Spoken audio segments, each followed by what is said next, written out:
Alright, so Gabriel's here zeroing this thing. That's where it landed.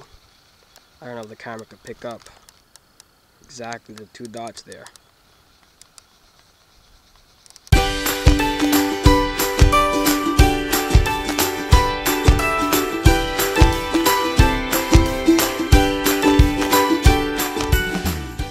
What's up, guys, and welcome back to another episode of JP Randomness / JP Reviews, because today is part 2 to the Gammo video we filmed not too long ago. If you want to check that out, definitely check it out. I'm going to try to have it there, but if I can't, don't worry about it. Just go subscribe to my YouTube channel and you'll see it there. But today we're going to zero the scope within 2 to 5 minutes. I'm going to try the best I can. It should be super easy, super simple.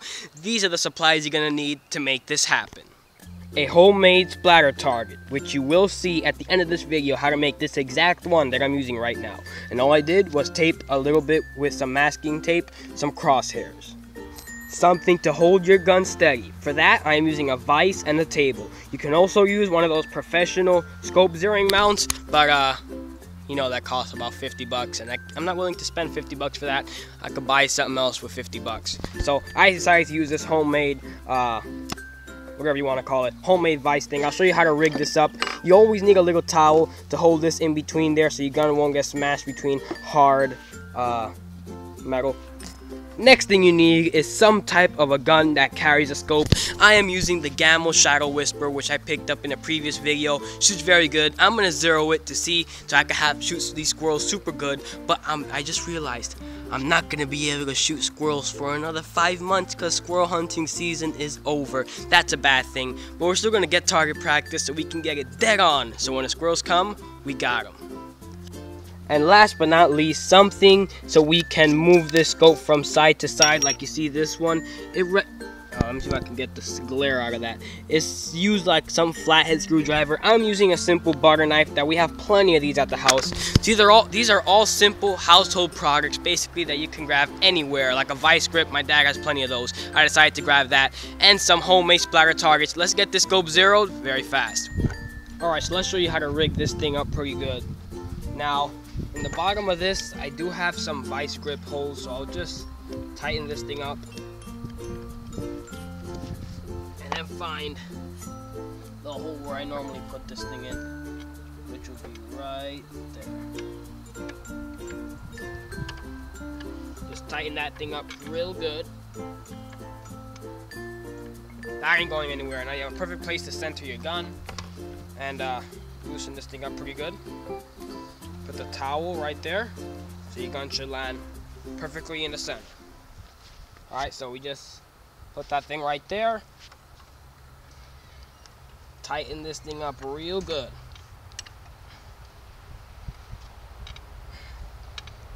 There. This gun is going nowhere. Now this is gonna probably fall down a little bit, so you just gotta counterweight and you put it down there and it should be good to go. And just like that, we have a homemade gun stand that's real steady, that is not going anywhere, and that we could put a target down there and we should be pretty good. Alright, so this is the basic idea. You aim the scope to the center of the target. The bullet lands there. That is not a zeroed scope. You move the crosshairs, which you will be able to see if the gun is real steady, to exactly where the shot last landed. You clip it real well, and next time you aim to the middle, it should be exactly dead on.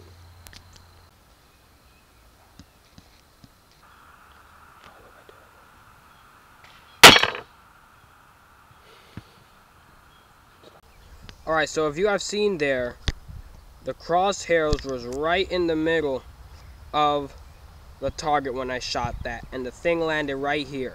So now all we gotta do is move the crosshairs right to that white spot, and we should be able to have this scope zeroed. Super easy.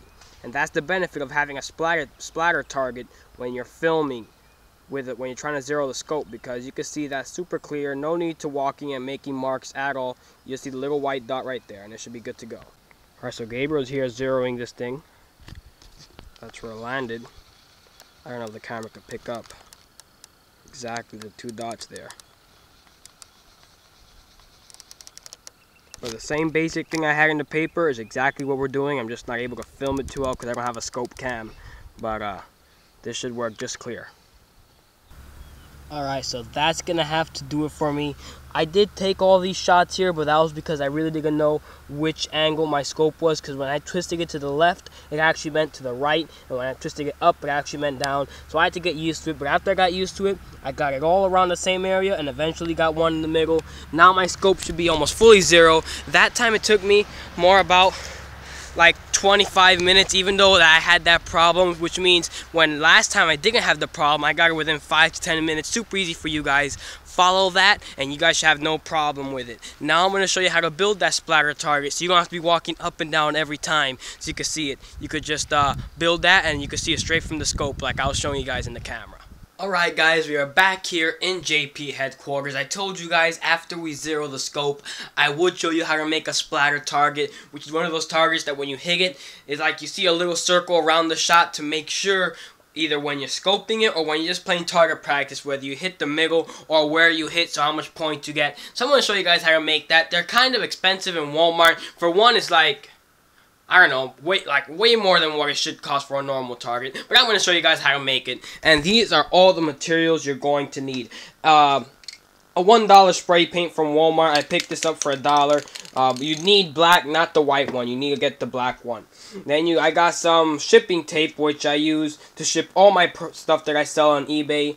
You either need a white paper, or I'm just going to use one of these envelope things that I have, since I have plenty of them for shipping. And you're going to need a cardboard paper. Now, if you're going to use the paper, you're going to need a nice hard cardboard that's not wet and loose like this one. You're going to need it to be really hard, like this. Kind of like that. But since I'm not using the flat paper, I'm just going to use this, which is going to cover that. So it doesn't really matter what cardboard it is. It's just there to make it hard. But if you're doing it this way, you will just put the paper here, tape it on, and then after you tape everything flat, you're going to spray paint it. But I'm going to show you guys how to do it with this flat thing. It's almost the same concept, just a little different.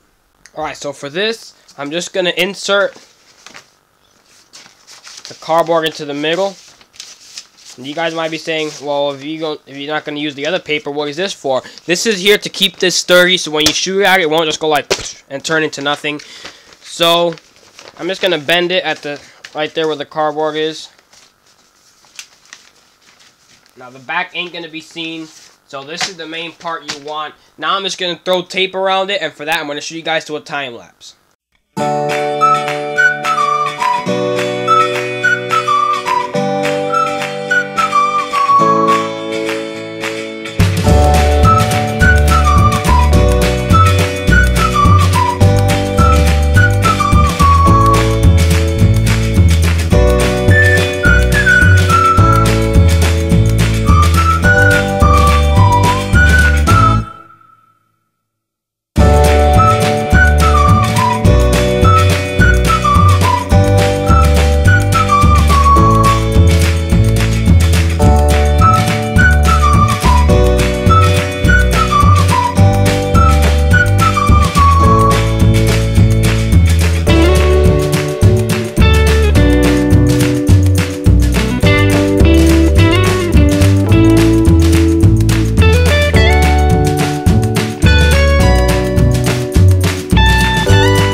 Boom! Just like that, the splatter target is finished. You have all the tape around it. Now, if you were using an envelope, you would just tape this back here, and that would be fine. Or you don't even need to do that if you don't want to. But everything's taped here. Now it's time to spray paint over it, and you should be good to go. So let's go outside to do that part. Whatever you do, don't do this when there's wind, especially blowing towards you. You won't like it.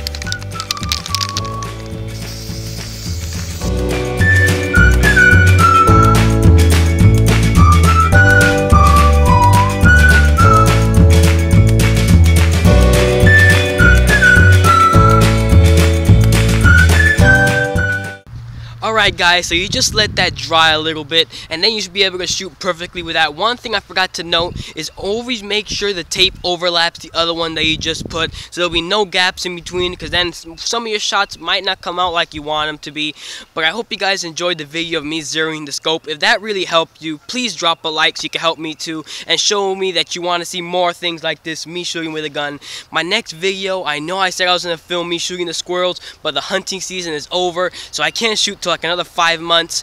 I'm sorry for that, but I do have another banger coming up. I'm going to do my first collaboration with my older brother Nathaniel. He has another YouTube channel. If you want to see that, stay to the next video or the next part of this series where we do that collaboration. It's going to be fun. What's better, scope or sights? That's going to be the next video. Stay tuned for that. Smash the subscribe button, like, comment, and turn on notifications so you never miss a video. And don't forget to share if you enjoy so other people can enjoy it just like you. And until next time, this is Josiah signing out.